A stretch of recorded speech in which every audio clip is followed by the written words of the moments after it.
the most surprising scenes we've seen in the Oval Office in the last few weeks and months was when the new mayor of New York, Zohran Mamdani, came to meet Donald Trump.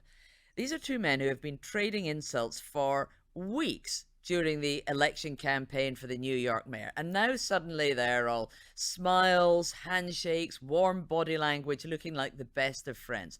What is going on here? Have they discovered that they actually like each other? Is there political benefit for Donald Trump in being nice to Mamdani, or Mamdani getting on with Donald Trump? What does it tell us about how Zohran Mamdani might actually govern New York? Welcome to Americast. Americast from BBC News.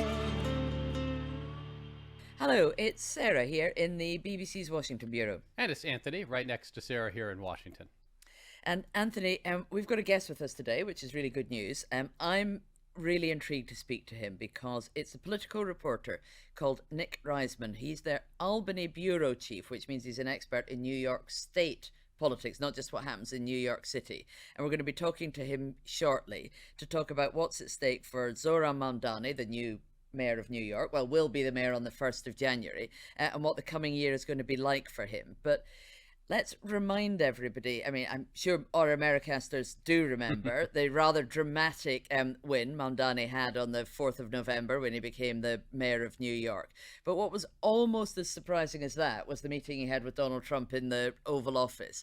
And we're just going to talk a little bit more about that and the consequences of it, because we know our listeners are interested. We mentioned it the other day, but we didn't get into in depth why it was that the pair of them, who had basically spent an election campaign really heavily criticizing each other, sounded like they were best friends. Let's have a listen to what happened inside the Oval Office when they met. He asked about your comment calling the president a fascist, and your answer was, both President Trump and I have been clear about our positions and our views. Are you affirming that you think President Trump is a fascist? I've spoken about... That's okay, you can just say yes. Okay. All right. Okay. Yeah. It's easier. It's Yes. easier than explaining it. I don't mind. Would you feel comfortable living in New York City under a Mamdani administration? Yeah, I would. I really would. Especially after the meeting. Absolutely. What makes you comfortable? We agree on a lot more than I would have thought. I think he's, I want him to do a great job, and we'll help him do a great job. Why did you fly here? Aren't trains greener? I will use every form of transit, and I want to make sure that they're all affordable in New York City, and that's why making buses fast and free is a centerpiece of our campaign. Did you? There is a bus that Well, goes. but I know, but if he flew, that's a lot quicker too. You know, I mean, he's working very hard. For him to be, that's a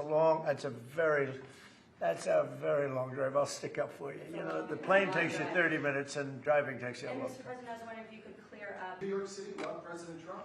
New York City loves a future that is affordable, and I can tell you that there were more New Yorkers who voted for President Trump in the most recent presidential election because of that focus on cost of living, and I'm looking forward to working together to deliver on that affordability agenda. I got a lot of votes. One more. Go ahead. One or two more. Go ahead. I tell you, the press has eaten this thing up. You know, I've had a lot of meetings with the heads of major countries. Nobody cared. This meeting, that you people have gone crazy. You know, outside you have hundreds of people waiting. This is just a small little group. For some reason, the press has found this to be a very interesting meeting. So when you think about it more, it does kind of make sense. I mean, they both are outer borough New Yorkers. They both have a lot in common, even though they come from different backgrounds. Growing up in New York City, they probably know some of the same sites, know some of the same places, know some of the same people, maybe even. And for Donald Trump, politics, first and foremost, is personal. And Zohran came in there and did treat Donald Trump with respect. He searched for common shared kind of footing to operate off of, and I think Donald Trump reacted positively to that. So I was shocked at first, but then it started to kind of make sense in a weird sort of way. And we heard Donald Trump there saying they shared some of the same policies, and you were saying they probably share some experiences growing up, maybe know some of the same people. They also share some of the same voters, don't they? I mean, it might sound completely bizarre, but there are quite a number of people who voted for Donald Trump in 2024 and 1 year later voted for Zohran Mamdani to be their mayor, even though, one's a MAGA right-wing politician, the other calls himself a democratic socialist. Yeah, Mamdani actually stressed that, saying that some of the people he talked to on the street who were his supporters were also Trump supporters. I think Donald Trump liked that as well. Donald Trump wants to be popular in New York. I mean, as much as it's this bastion of liberalism, and that's where he's from. I mean, he lives in Florida now, but he's from New York. He is a New Yorker. He wants to make it there. His whole professional career up until when he went into national politics was becoming a dominant force politically, culturally, and so forth in New York City. So this was an opportunity to connect with someone who did that, who was popular in New York, who won a mayoral election with more than 50% of the vote, and I think Donald Trump respects that. When he said they could work together on some things, I mean, the reason that they've got some voters who support them both, I assume, is largely around affordability. It's about, I mean, New York's one of the least affordable cities in the US. So whilst this is the biggest issue in politics across the country, even more so in New York, where the price of accommodation is so high, but people are still struggling with the price of utilities and groceries Absolutely. and all the other things that people are worried about. Can they find common ground on how to fix the affordability crisis? Or have we got just a situation where they've both identified the same problem, but they have very different answers? Yeah, I think that may be where friction comes back, because Mamdani has already called for higher taxes on the wealthy in New York City to pay for a lot of these programs, to pay for the free buses that he wants to provide, to pay for the grocery stores that he would build in communities that don't have access to reasonably priced goods, to pay for subsidized housing and things like that. And Donald Trump obviously personally believes in lowering taxes on the wealthy, but also it's kind of a core tenet of the entire Republican Party, so it'd be difficult for him to break with that. So I think we may run into a wall at some point there, and when we talk to our guests, we can ask about the practicality of even doing that for Mamdani, because it's New York State, not New York City, that will set tax rates. But yeah, it's something that we've touched on in previous episodes when we talked about Mamdani and Trump, and that is that they both stylistically are very similar. They both have the same sort of outsider message. They both have this kind of, we're going to rail against the elites who are trying to keep us down message. It just seemed like there was so much hype and so much drama leading up to this that there would be no way that Trump would be as accommodating, as welcoming, as friendly. I mean, so gracious when Mamdani was in there. I mean, those pictures of Trump sitting at the Resolute desk with Mamdani over his shoulder, kind of like almost like an aide, and just beaming, a Cheshire cat grin from ear to ear as Mamdani was talking. It made for just a visual of that alone, even without knowing what they were saying, was astounding. Yeah, and Trump patting Mamdani on the arm and all of that kind of thing. The one thing so we've identified the reasons why they might be able to get on. What surprised me a bit was they've been very useful political foils for each other. Mamdani spent a lot of his campaign attacking Donald Trump, and famously on the night that he won, he said during his speech, "Donald Trump, I know you're watching and I've got 4 words for you, turn the volume up." It's a combative message. Donald Trump's been very, very critical of him, calls him a communist all the time. They're useful to each other as each other's opposite. So, to characterize them as particularly dangerous or evil is politically and electorally useful. So that's what surprised me a bit. And then, of course, it wasn't long after Mamdani left the Oval Office, he gave another interview on Sunday to meet the press on NBC, where he did agree that he does actually still think that Donald Trump is a fascist. Just to be very clear, do you think that President Trump is a fascist? And after President Trump said that, I said yes. And so you do. And that's something that I've said in the past. I say it today. And I think what I appreciated about the conversation that I had with the president was that we were not shy about the places of disagreement, about the politics that has brought us to this moment. And we also wanted to focus on what it could look like to deliver on a shared analysis of an affordability crisis for New Yorkers. And I think that cuts to one of the critical issues here, which is, we can agree on making housing more affordable and maybe improving mass transit. We disagree on the fact that you're a fascist. I mean, that seems like a pretty big disagreement. And if he sticks with this, then it's going to be, I think, a source of real conflict between the two men. And I think what may drive them back into their kind of opposite corners to start lobbing bombs at each other. Yeah, it's a bit difficult to be meeting and saying, here's my friend the fascist, and I'm my friend the communist who's standing beside me right here, which is, you know, something they've tossed around a lot. Where does it leave Republicans who really, really welcomed Mamdani's election because they thought, here we've got a figurehead of somebody who we can paint as being unacceptably far left, democratic socialist, by admission communist, they'll call him, and say this shows how far to the left the Democratic Party have gone, and use that in the midterm elections coming up next year to say the Democrats have swung to the left. These chummy meetings make it much, much harder, don't they, for them to say this guy is just unacceptable in American politics. Yeah, I think that's a very real challenge for the Republicans. They were building an entire midterm election strategy around making Mamdani the face of the Democratic Party, that he was going to be the communist villain and all of his horrible socialist policies would wreck New York City, and they'd be able to point to it and say, see, the city is going to hell in a handbasket, and this is what Democrats want to do for the entire country. And this just gives a visual that undercuts that pretty significantly.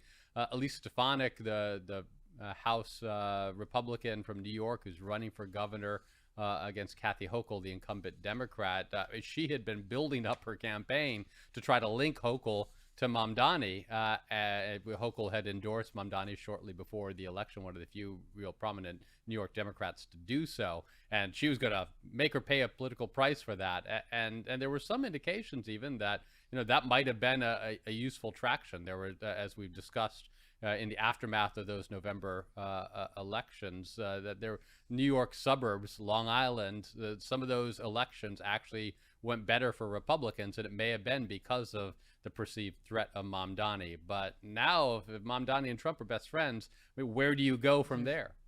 Yeah, Laura Loomer, well-known MAGA influencer who Donald Trump does listen to sometimes.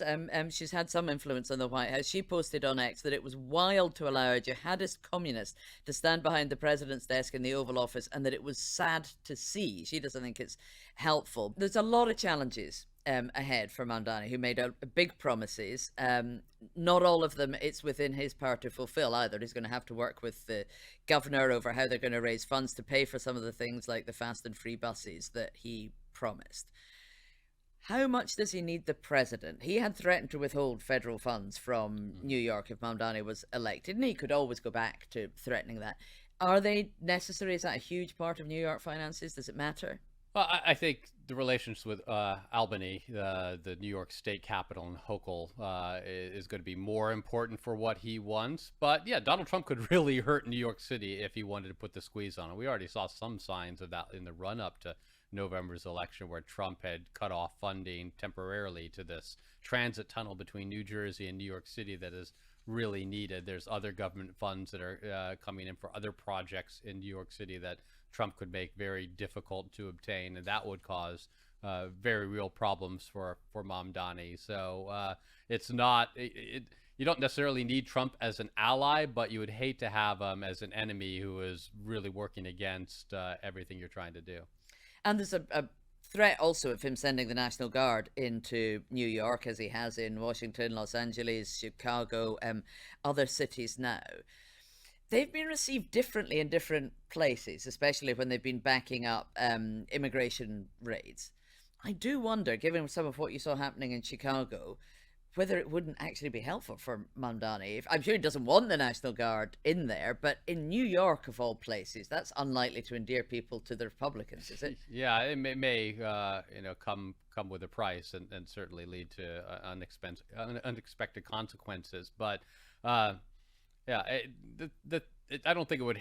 Well, it might help Mamdani in that it gives him more of a political cudgel to beat Trump with. I don't think it'll help Mamdani in that it reduces crime, because actually crime in New York City is fairly low by historic standards right now. It's certainly different than Chicago, where there were some very real crime and gun violence problems in some of the less affluent areas of the city, or Memphis, where they have, as you mentioned, welcomed having National Guard troops, Tennessee National Guard troops come in and try to clean up the city. It seems like there's two different ways of handling that National Guard situation. If you're a Democrat, one is you dig in and fight, like we've seen in Portland and Chicago. Another one is where you try to politely convince Trump otherwise. And the mayor of San Francisco, actually, it looked like Trump was going to send in the National Guard, and this San Francisco mayor got on the phone with Trump, kind of sweet talked him, told him about all the good things that San Francisco is doing, and Trump actually backed down from that without a whole lot of drama. So that might be the path that Mamdani is feeling out and is going to try to pursue, that you don't start crying fascism and warning of how awful it'll be if the dictator in Washington, D.C. sends the troops into your city, but rather does it behind the scenes quietly and then talks Trump back from such a dramatic move, and maybe highlights the political risks for Trump as well if he did it. This is a perfect moment to bring in our guest, because we're joined now by Nick Ryman. He is Politico's Albany bureau chief, and he's the co-author of Politico's New York Playbook. Nick Ryman, thank you for joining us. Hello. Thanks for having me. What is it about New Yorkers, outsider New Yorkers, who seem to be able to catch fire and make these kind of changes? Is there a certain pugilistic, certain kind of combative nature to them that gives them the ability to win as outsiders? I don't know. I mean, Frank Sinatra has a whole song about it, about how you can make it there, you can make it anywhere. But I mean, I think there's something to that. Look, like New York City, a lot of New Yorkers. I'm originally from just outside of the city. They have a real kind of almost egocentric view of the world. There's that old New Yorker magazine cover of New Yorker's view of the world, and it stops just at the Hudson River going into New Jersey. People think and have kind of an outsized expectation for New York really mattering on the national stage and on the global stage. And in some respects, it really does. Like, New York City is the financial capital of the United States. It's the financial capital of the globe in some respects. And it's also the media capital of the U.S. as well. Like, all the newspapers and major television stations are based in New York City. So automatically, when you're mayor of New York, or if you're a very prominent, let's say, real estate developer in New York, you're going to get an outsized amount of attention just by virtue of the fact that you're in the Big Apple. We were mentioning earlier, Anthony was mentioning that taxing the rich and the most wealthy New Yorkers is probably not something that Donald Trump's going to get on side with. Probably won't include him now he's resident in Florida, possible other members of the family. There may be property taxes that he would have to pay.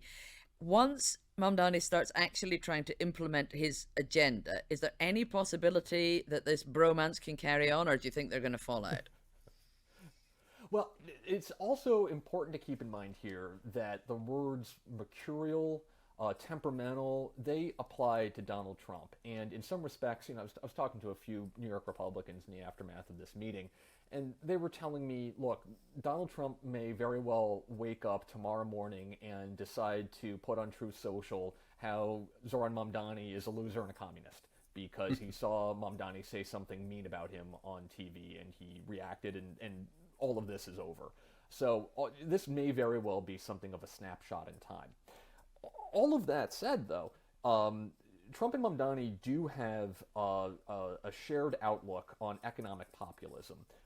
Trump even kind of floated the idea of raising taxes on very wealthy individuals nationally. This was something, obviously, that was going to be anathema to Republicans, and it was quickly dropped. But I think Trump and Mamdani kind of share a similar instinct when it comes to this economic populism. The rubber is going to meet the road at some point in all of this. Obviously, Republicans do not want to see tax increases.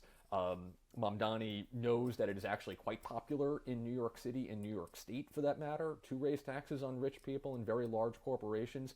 But that's going to be a tension point for Mamdani going forward. I think the bigger issue is probably going to be on something like crime and public safety going forward, not so much taxes. Any kind of issue surrounding economic populism. There is kind of a shared understanding that blue-collar New Yorkers in particular are struggling to live in a very expensive city, One that, quite frankly, Donald Trump helped build in the 1980s. And in many respects, what we're seeing now, this deep unrest over how expensive it is to live in New York City, produced Zohran Mamdani's victory just less than 3 weeks ago. Yeah, I guess if Donald Trump can turn on Marjorie Taylor Greene, as we've discussed over the past week, he can turn on anyone. Mamdani is certainly no permanent allies. Right. Yeah, exactly. Now, we talked about the dynamic between Mamdani and Trump, but it seems like the real dynamic that may determine whether Mamdani can pursue these policies and get them implemented and have the money to get them implemented is his relationship with Kathy Hochul, the governor there in Albany, where you are. Does it seem like they have a warm relations? And is Hochul going to cooperate with Mamdani in order to get the taxes necessary to give these free bus rides to everyone, to make housing more affordable?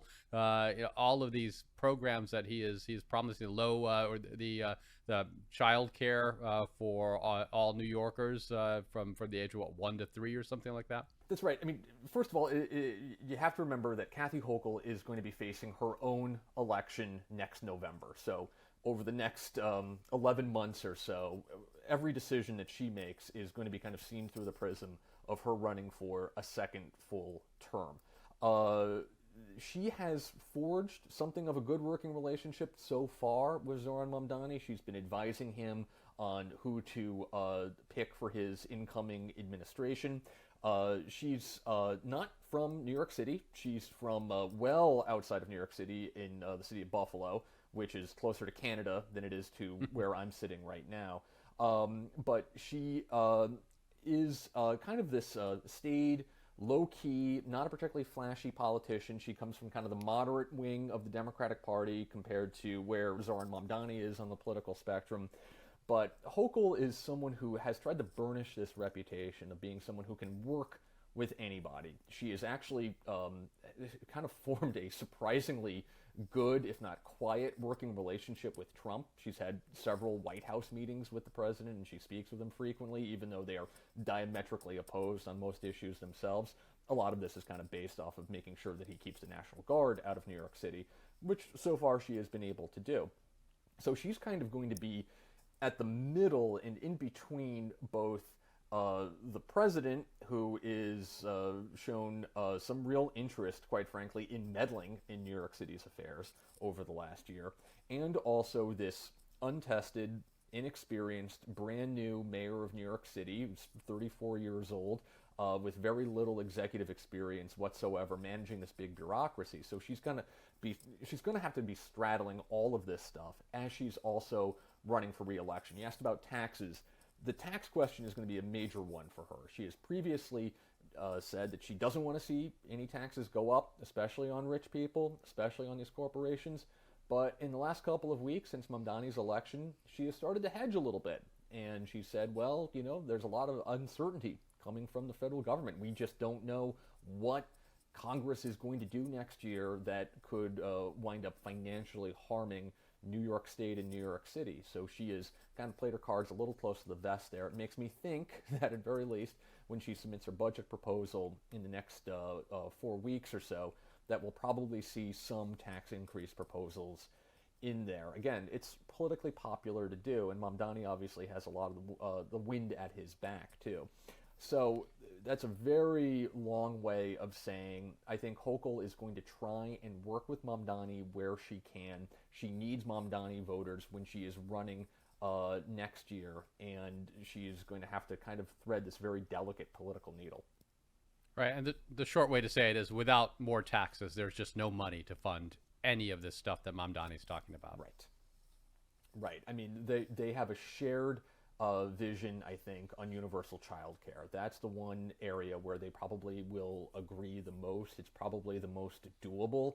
It's very expensive. I mean, some of the estimates I've seen, the low end is like $6 or $7 billion, and the high end is like $14 or $15 billion. And this is for a state that is about a $250 billion budget. So that's a significant chunk of the state budget that would be going toward something like universal child care. But it's very politically popular, and arguably the easiest way to do it is by increasing taxes on very big companies. You can turn around and say to these business leaders who would be otherwise opposed to tax increases that, hey, having universal child care is actually good for your bottom line. It's actually good for your employees. You want to have a happy workforce, and this is the best way to do it. There's all sorts of financing ways of doing it, but, honestly, like, the New York State cannot print money. It doesn't have a treasury. It doesn't have a currency. So the best way to raise that money is through a tax increase. That's it from us for today. If you want to listen to any of our other episodes, you can always find them wherever you get your podcasts. Bye-bye.